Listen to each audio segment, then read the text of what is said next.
Welcome to the Quick Stop F1 podcast. My name is Nyasha and you could have been anywhere in the world, but you're here with us. We appreciate that. And yeah, today we are going to do a bit of a special podcast with the news coming out of Holland that Christian Horner is going to be taken to an employment tribunal by the member of staff who, if you remember this time last year, was going through, where he was alleged to have conducted in an inappropriate manner or done inappropriate behaviour, I think is the term that has come out against her, with obviously, as you remember, the files and everything that came out. That is going to trial now, but there is a gag on the UK press reporting it, which is why we don't have any further information. However, I guess what I can do in my capacity, for those who don't know, in my day job, I work in HR. I specialise in employee relations, which means I advise companies on employment law and best practice when it comes to things such as complaints and misconduct and stuff like this. And I've done that for the last 12 years to quite a high level. God knows why I'm chucking that down the drain to talk about F1 in front of camera, but there you go. Such are the vagrancies of life. So, today, I'm going to go through all of this. If you're watching this on YouTube, please give this video a like and a subscribe. If you are listening to this on Spotify, please give us a 5-star rating. I've just seen in the stats that 50% of you watch this, listen to this on Apple. So if you do listen to this on Apple, please, could you give us a review? It really, really helps with the algorithm. And I'll try to read some out on the podcast each week. And if you would like this podcast without any adverts, then our Patreon is there for the ad-free stream. That helps support us. Or if you'd rather on YouTube, we do have memberships open where you can do that. And we'll be doing a lot more members-only content in the future once we get into the season, and we'll go from there. So, having said all that, let's get into it. So, let's go to now, okay? So right now, Das Telegraph are reporting, and I did have this open, and then I closed it, are reporting that Christian Horner is going to be taken to court is going to court. Now, I think I've said in previous videos, I think in one of the shorts I did around Christian Horner being booed, or I think I might have said this maybe on a video, that the ink on the settlement agreement is not even dried, because I think we all assumed, with the fact that I think the appeal happened last year in March, I want to say, and that appeal was obviously dismissed. I think we were all of the opinion that Christian Horner and this employee had come to a private settlement and the case had essentially gone away. However, today, on the 4th of March, the Telegraph, which is a Dutch paper, and more on that later, says that the accuser has gone to UK tribunal now. The reason why anyone in the UK or in Britain has not been able to report on any of this is because Christian has taken out what's called a reporting restriction order, RRO. Essentially what I think are popularly known as gag orders. And now with gag orders, popular gag orders that have happened in the past, Ryan Giggs, when everything was kind of happening with him, a gag order was set up there. What else gag orders? I think the royal family at points have done gag orders. Here we go. And essentially, let's go. In the UK, we've got some here. I've got some here. I've got some here. Where are they? I had them right here. Oh my God. I'm so sorry. This is such bad reporting. United Kingdom. So some of them that we've seen before,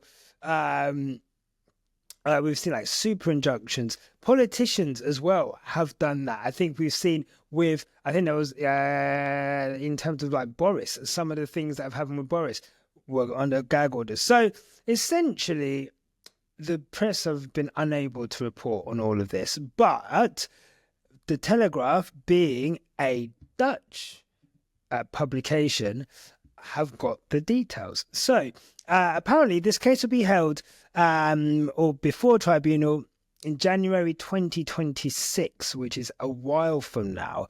And employment tribunals, if you don't know, an employment tribunal is essentially employment law court. So you have like criminal court, you'll have like civil, where it's obviously like criminal cases, murders, whatever, for anything from murders, theft, those types of things.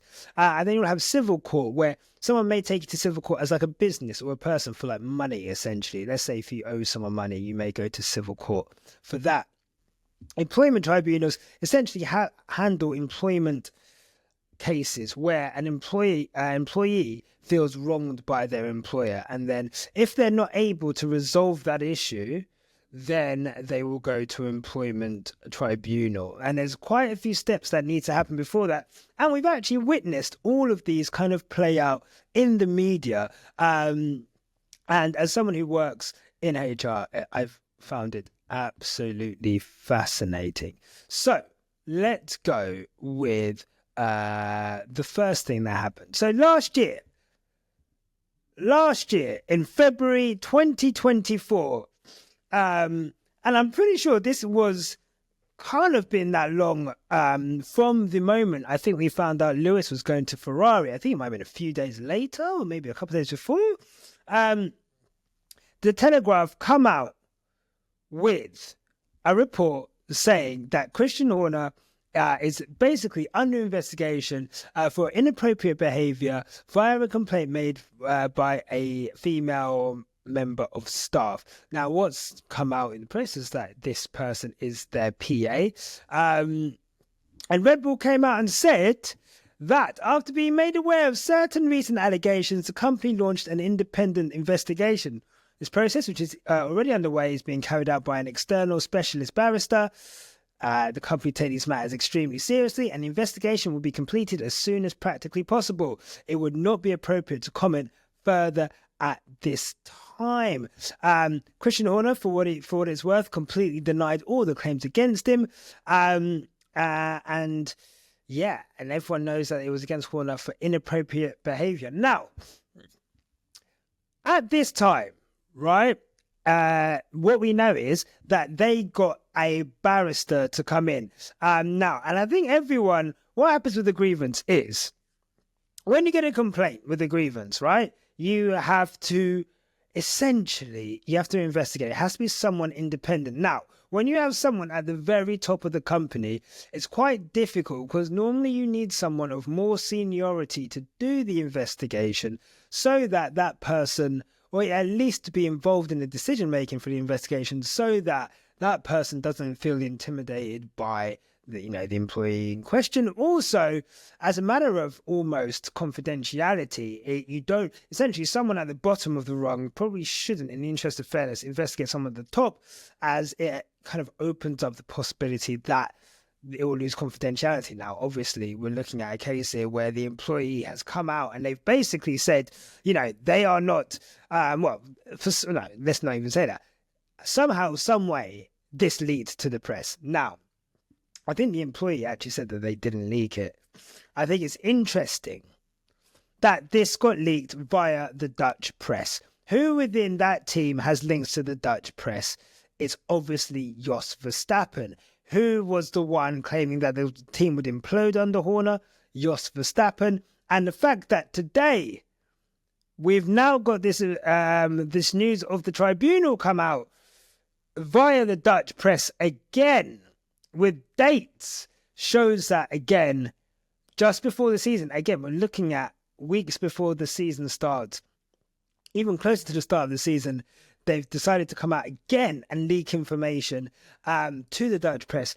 It points to Jos Verstappen, which means that the internal rumblings within Red Bull clearly still there for this information to be leaked to the press, because you would think at this point,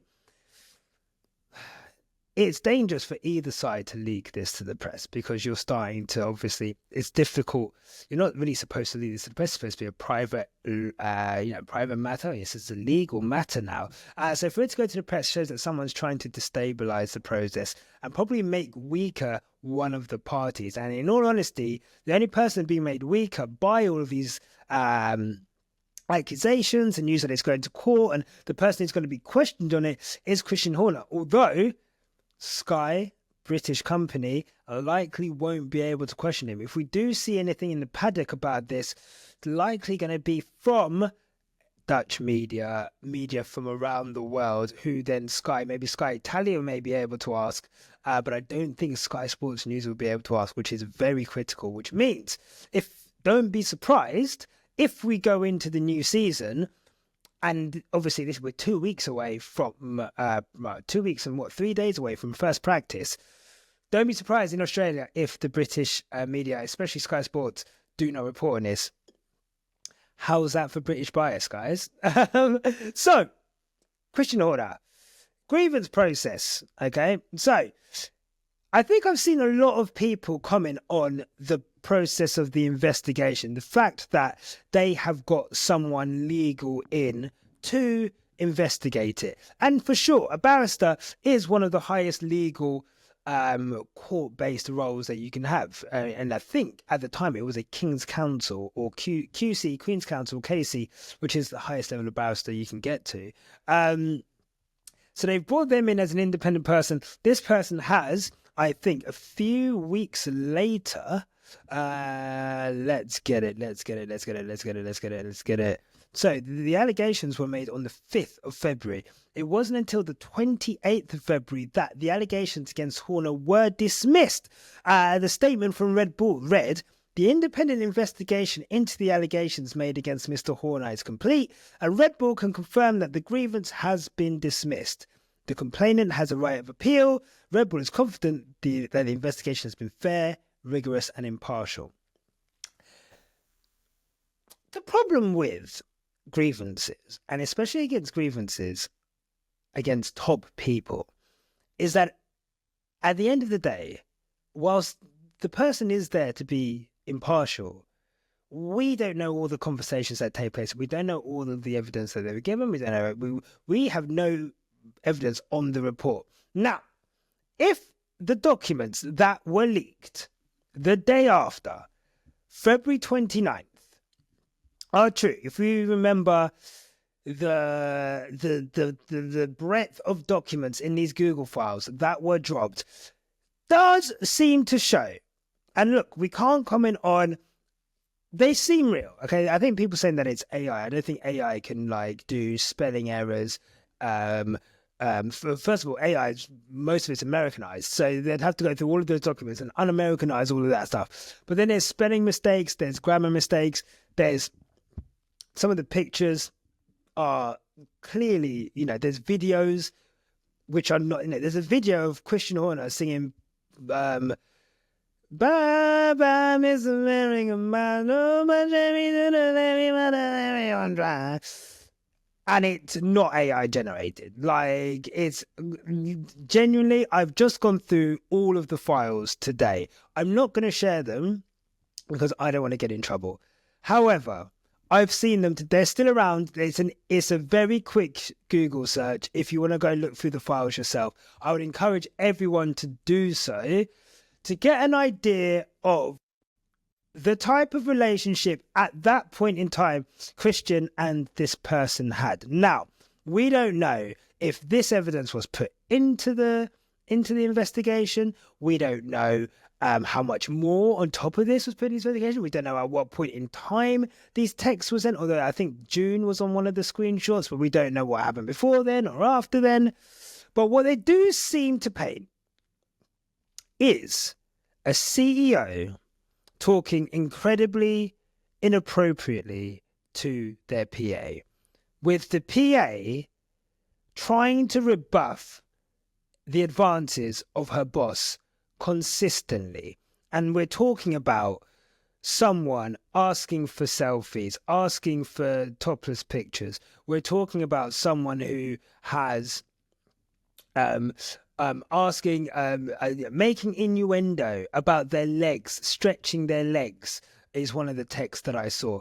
You know, we're looking at someone who, even though someone has been rebuffing and saying, look, you have a wife, you seem happy with your wife, why do you seem to be why do you seem to be coming on to me?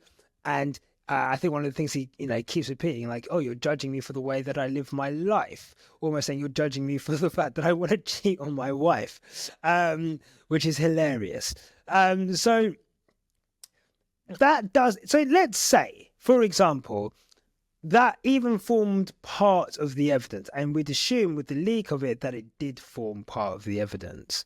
By the way, this evidence was sent, I don't know if you remember, to Stefano Domenicali, Mohammed Ben Sulayem, all other 9 teams, and the media, right? I think, and it was sent just before Australia. I want to double check. In the Bahrain paddock at testing. So this was on February 29th. What day of testing was that? Last year, February 29th was the first day of testing last year. Was second day of testing last year. Yeah. First day of testing, he got acquitted. I also feel like February 28th, right? Just to keep in mind, I'm just going to go back. Just to keep in mind, the complaint leaks around the 5th. They take 3 weeks to solve it, which is fine. Sometimes sometimes these investigations take ages to finish. You've got to talk to everyone. Some people are away. Some people don't want to talk. You've then got to compile a report. You've got all this evidence. Maybe they've got hundreds of files to kind of go through and then create a report. Ford, for what it's worth, were not happy. I don't know if you guys remember, but there was no transparency. And now look, Red Bull aren't really inclined to share private workplace matters with their partners. Of course, there's an issue of confidentiality there and so forth. But Ford were very critical 2 days before the result came out, saying, as we have indicated previously, without satisfactory response, Ford's values are non-negotiable. It is imperative that our racing partners share and demonstrate a genuine commitment to those same values. My team and I are at any time available to discuss this matter. We remain insistent on and hopeful for a resolution we can all stand behind. We are likewise frustrated by the lack of full transparency surrounding this matter with us, your corporate partners, and look forward to receiving a complete account of all findings. Now, we don't know what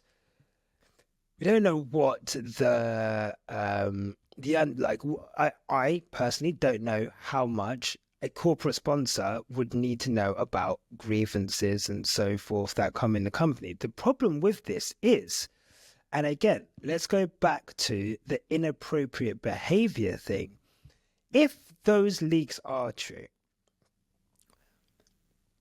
I've heard a lot about people talking about, how would you describe it? I've heard a lot of people talk about, this was a relationship that went sour. This person is only doing this because Christian Horner doesn't want a relationship with her, and now she's going to court because she's a money grabber. She's a gold digger. Well, there's 2 things to that. One, this person reportedly turned down a 7-figure settlement agreement to leave. A settlement agreement is a legal document designed so that to give compensation to someone to leave a company with the view that they are legally binded to not come back. They cannot legally bring you to court for anything if they sign the agreement and take the money. She rejected, I think, 2 separate offers, at least totaling 7 figures, which is essentially at least £1 million. She refused to take that. She wanted to go through the grievance process. She wanted to go through the process, I think, because she wanted Christian to be held accountable for the inappropriate behavior. And if those ticks are anything to be true, it shows someone who is rebuffing the advances of their boss. That in itself is inappropriate. However, there's something else in HR which comes under misconduct, which is bringing the company into disrepute. Now, What does that mean? Bringing the company into disrepute is essentially soiling the reputation of the company in public, and you can do that in many ways. For example, a lot of the times you may see people get fired for their social media posts.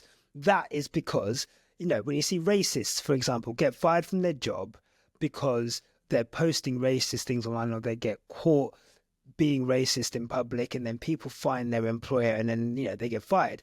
Most of the time that will be for bringing the company into disrepute, because because of your actions, people are associating you with the company, and that is bringing the company's reputation down. Now that can have real monetary effects. People stop dealing with that business. Reputational effect, obviously.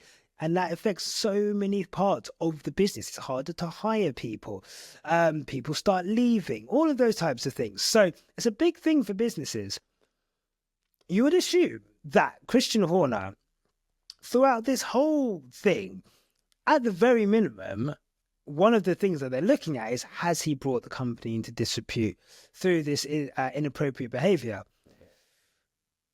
The KC at the time, I think, the Queen was dead, so KC, essentially said that no, it was dismissed, and with grievances you can have upheld, which means that if a grievance is upheld, that means the grievance is essentially agreed with, and from there's actions to take forward, and that could mean, in this case, it would mean a disciplinary for Christian Horner, because these actions are misconduct. Christian needs to go through a separate process where we look at that misconduct and decide what punishment is appropriate. Or it could be partially upheld. So partially upheld is where essentially it's half and half. So it's there may be parts of it which they agree with. They don't agree with it wholly, but there are parts which they are upholding. There are parts which they do find to be true. And from there, again, recommendations made and go forward. But this was dismissed. Now, when a grievance is dismissed, it means that not one part of the grievance has been found on the basis of evidence to be true. Now, I think when people have seen the legal side of things, they've seen he's they've brought this is a legal setting, so he's already been cleared legally. He hasn't.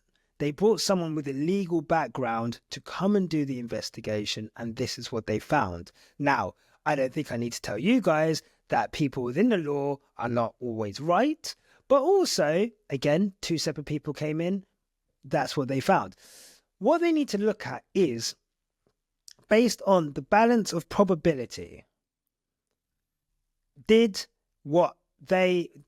are the accusations that have been put forward, are they likely to have happened or not? It's not like in a court or a court of law where you need to prove it beyond a reasonable doubt, and it's quite a narrow window for making sure that for someone to be guilty, and like we've seen in so many murder cases, OJ for example, where although all the evidence pointed to him, the jury felt there was reasonable doubt on how the evidence was collected, and there was reasonable doubt on the police and so forth, right? And so he was found not guilty, which makes it even more surprising that, again, we don't know if the evidence we've seen is part of the investigation or not. You'd assume that it would be. But based on that evidence, you would assume that is, even if it's at a minor level, a CEO is not speaking in a professional manner with a PA. And you have to realize, the power imbalance between a CEO of a global multi-billion-dollar company.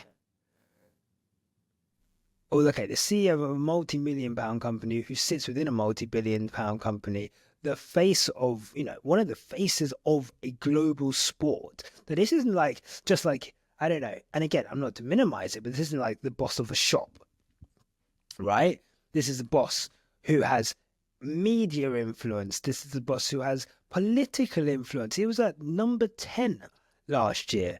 He's got an OBE, I think. So this isn't like, the intimidation that someone would maybe feel in that situation of their boss continually hitting on them trying to push them away, and this boss not taking no for an answer. I mean, the messages, we've got messages where he's sending himself topless, with his nipple out. There's one of his feet out. There's ones where he's requesting her to take tops off. He wants to share the same hotel as her. All of these things are not appropriate work-based conversations, especially, a PA, probably more than most roles in most companies, don't have normal 9 to 5 kind of working hours. It's easy for me to switch off from my boss after 5 o'clock because, they literally, they cannot contact me. Whereas a PA, especially for a company like Red Bull, where they're traveling and they're going here, they're going there. It's a 24-hour kind of business, a racing company. There will be constant communication likely between a PA and their boss. And because of that, there needs to be even stricter rules on what people should be doing, right? And how they should be communicating. And I think what's being lost here, for sure, is that doesn't seem to be happening. However, based on the evidence available, the lawyer, the barrister, has come in and said no, that this to be dismissed, and they carry on. Jerry Horner, March 2nd. Is Bahrain. Jerry Horner and Jerry Halliwell and is she Jerry Horner? I'm not sure actually. I think she's still Jerry Halliwell and Christian Horner come in arm in arm. And everything seems fine. We think, I think Martin Brundle said, "I don't think this is the end of this," and he was right. 28th of March. 28th of March, first day of testing. Miraculously, this report comes, it's been dismissed. Just so happens to be the first day of testing, but okay, that's fine. We carry on. We get into the first race of the season. First day of the season, I think that was. Apologies. So the first day of the season. Either way, we then go to Bahrain, and essentially Jos Verstappen comes out and he is not happy. Jos Verstappen says there is tension here while he remains in position. The team is in danger of being torn apart. It can't go on the way it is. It will explode. He is playing the victim when he is the one causing the problems. Verstappen Sr., who said he would explode if Horner remained in his position, also denied being the source of the leak. That wouldn't make sense. Why would I do that to Max? Why would I do that when Max is doing so well here?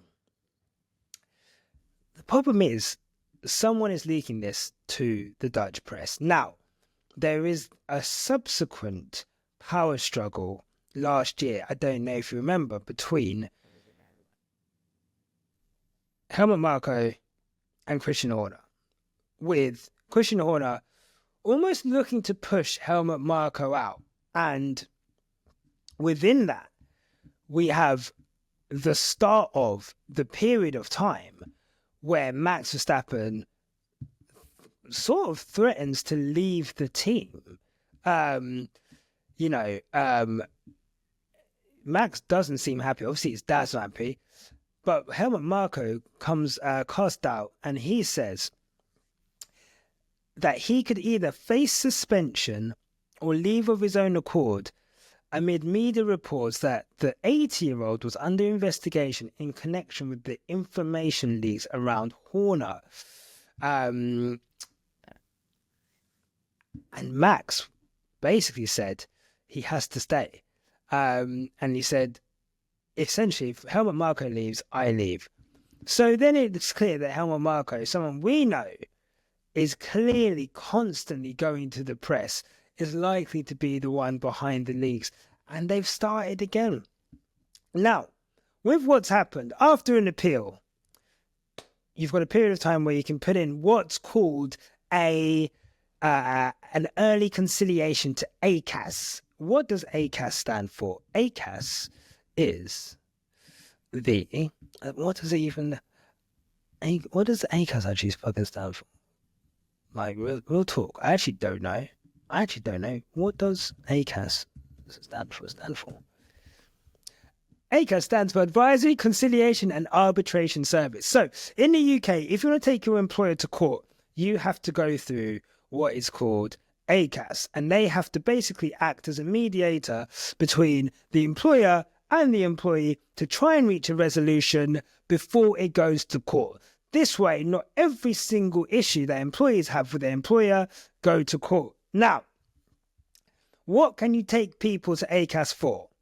For example, in this case, there is likely to be, I forgot to mention, they suspended her, right? When this investigation came in, they suspended her. Now, normally, if you're going to put in a grievance, right? And you're saying, my boss is being inappropriate for me.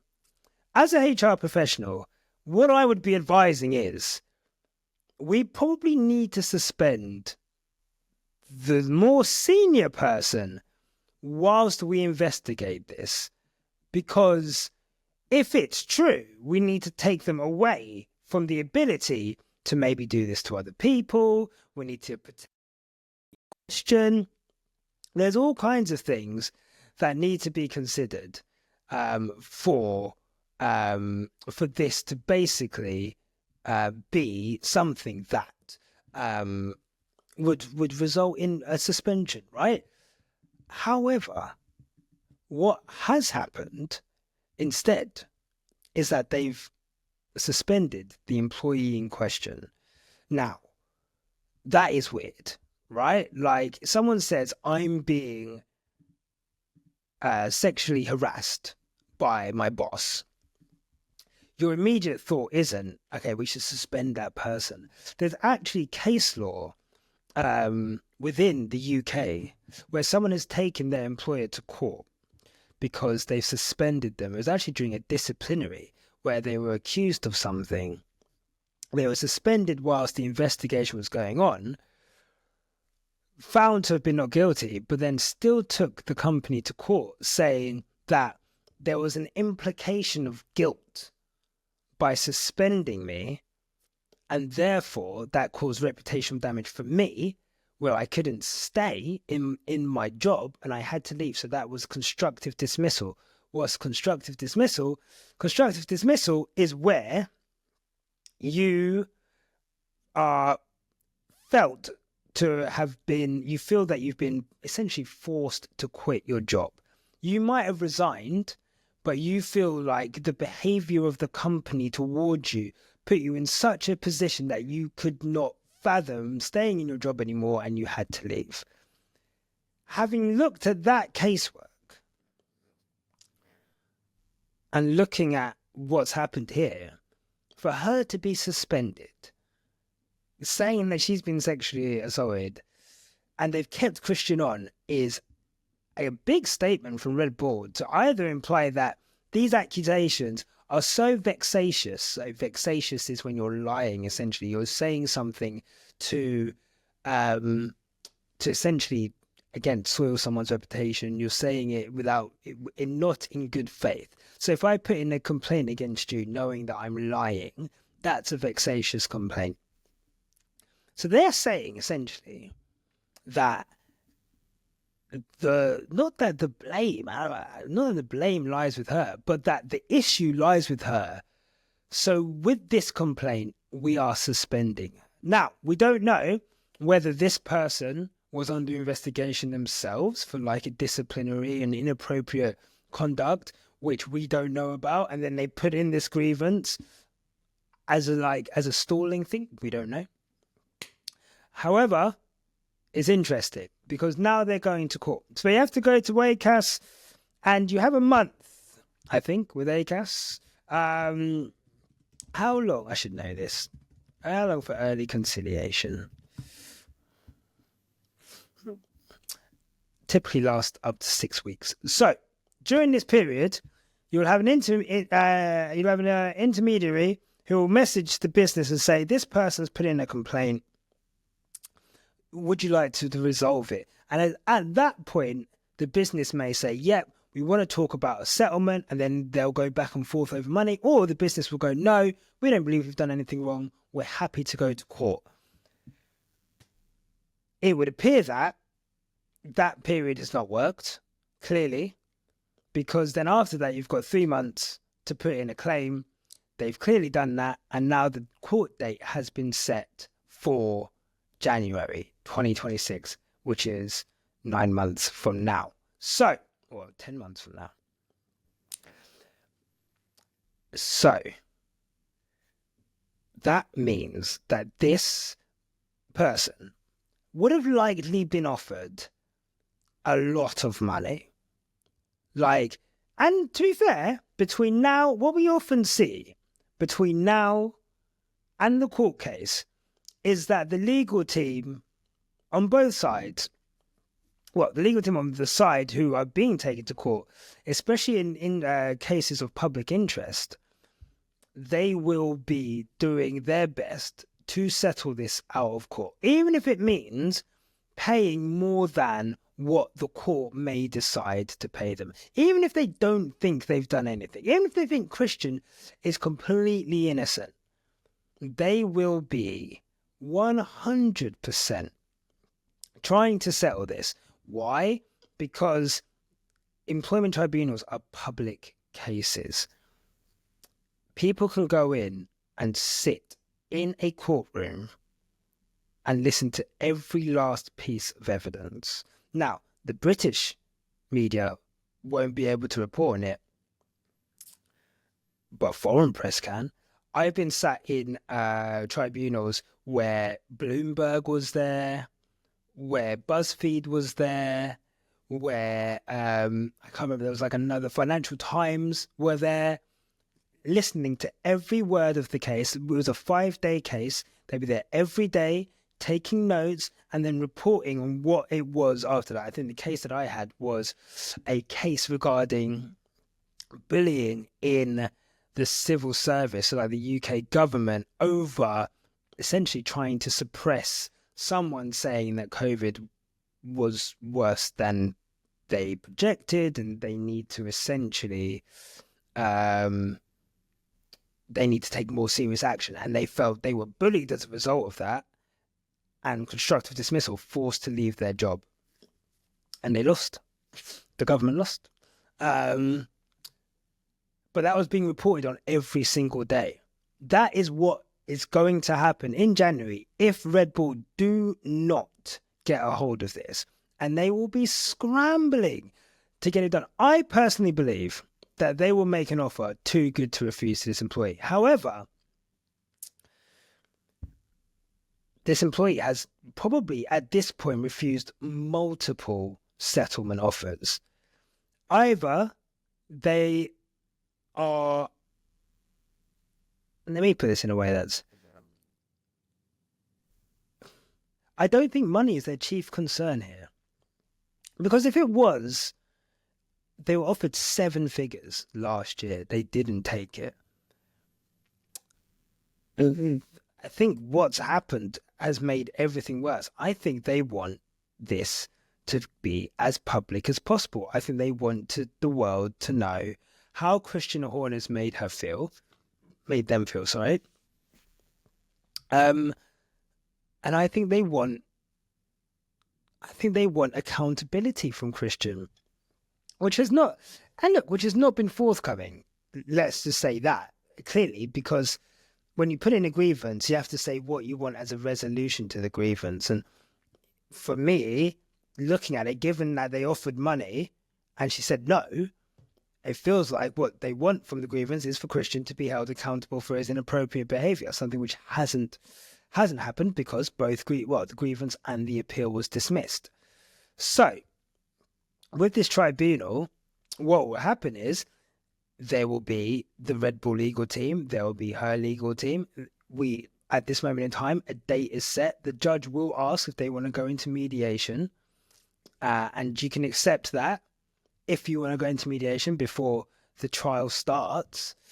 But this is fascinating, because if we do go, the longer we go on, the longer we go on, either two things. Red Bull are confident in the processes that they have that this person is taking them to court. Now, what are they taking them to court for? Could be constructive dismissal. If they've left the company, they could still be there. Probably likely sexual discrimination.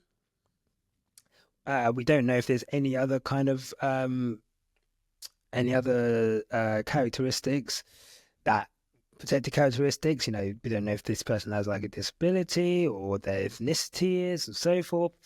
But those are all, their races. Those are all things that can come under discrimination.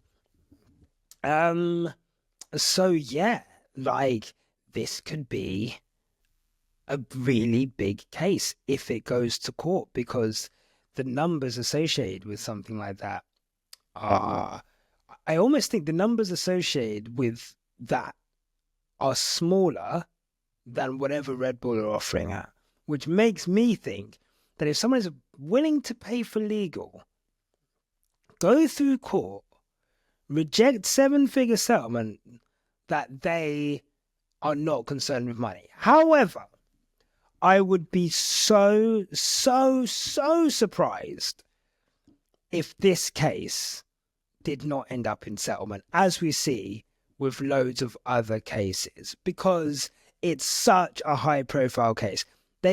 January 2026, just before the new regulations come in, big season for Red Bull powertrains. Are they still going to have Max at this point? There's so many things involved with not wanting, just before the start of the new season, to have your CEO go through court for sexual harassment. Like, that's insane. Like, that is insane. Like, I just can't even... It would be one of the biggest... I mean, it should have been last year. It's insane. There was no gag order last year. I think Christian got one peppering one time by Simon on Sky.